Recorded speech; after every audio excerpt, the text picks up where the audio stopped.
Saya berani pastikan Foto di ijazah itu adalah miliknya Dumatno Budi Utomo. Dumatno Budi Utomo. Sepupu Jokowi. Sepupunya Jokowi. Kok bisa?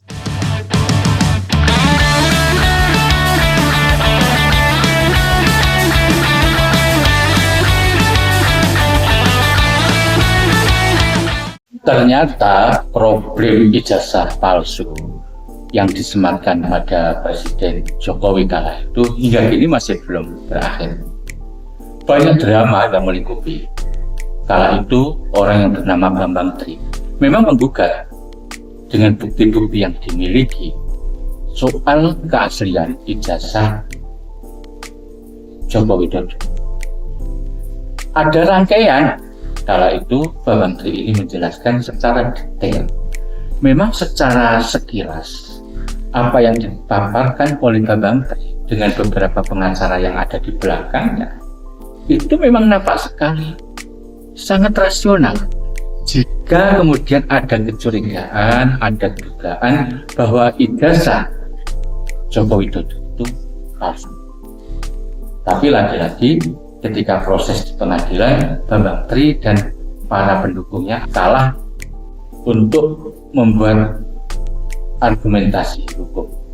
Dalam tanda kutip, argumentasi versi pengadilan.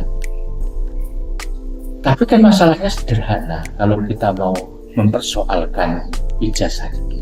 Hingga kini yang menjadi problem adalah dalam proses persidangan yang sudah pernah berlangsung tidak pernah menghadirkan secara material ijazah Presiden Jokowi saat itu.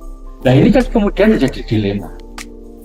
Sementara para penggugat meminta pembuktian bahwa ijazah yang dimiliki oleh Presiden Jokowi itu asli.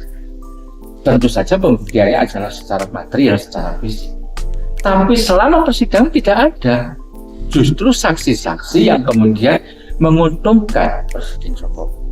Tidak ada barang bukti soal ijazah itu palsu dan asli yang dimiliki oleh Presiden Jokowi.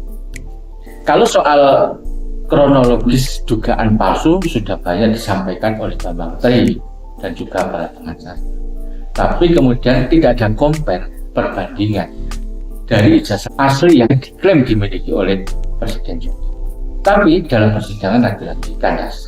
Akhir-akhir ini kemudian muncul lagi setelah ada alumni UGM yang bernama Simon membuat semacam testimoni baru soal ijazah, bahkan kemudian dengan skripsi yang dimiliki oleh Presiden Jokowi itu palsu, yaitu yang kemudian dilihat dari aspek huruf yang digunakan. Ada beberapa argumentasi karena ijazah Presiden Jokowi itu atau skripsi Presiden Jokowi itu dinilai palsu saat ketika menggunakan font atau jenis huruf yang kala itu belum ada, yaitu Times Roman. Bahkan kemudian pihak UGM lagi-lagi membuat pembelaan bahwa apa yang dimiliki baik itu ijazah maupun skripsi Presiden Jokowi itu asli. Tapi kemudian dibantah ulang oleh Simon. Bahkan Simon berani membuka atau meminta adanya uji forensik terhadap ijazah maupun skripsi yang dimiliki oleh Presiden Jokowi. Kenapa sih kemudian persoalan ijazah Presiden Jokowi ini kok berlarut-larut dan kemudian menimbulkan drama beberapa episode? Padahal kan sederhana. Kalau pihak penggugat membuat bukti-bukti bahwa ijazah Presiden Jokowi itu palsu sesuai dengan keyakinannya, ya kemudian harus dilawan dengan sesuatu ijazah yang asli. Itu saja selesai. Tapi kenapa berbelit-belit? Padahal intinya di situ. Dan kenapa kemudian pengadilan juga tidak bisa memaksa pihak Presiden Jokowi untuk membawa bukti ijazah yang asli tersebut? Saya pikir penyelesaiannya sederhana. Ketika proses pengadilan mentok, maka sekarang bergulir pada wilayah di UGM itu sendiri. Kalau UGM mau menyelesaikan persoalan carut-marut problem dari ijazah palsu yang dimiliki oleh Jokowi, seharusnya UGM tinggal membuat semacam majelis terbuka yang diikuti oleh wali amanah, pimpinan para dekanat, dewan guru besar, dan pihak-pihak yang terkait untuk menguji keaslian atau kepalsuan soal ijazah maupun skripsi Presiden Jokowi. Bila ada uji koreksi, apa yang susah?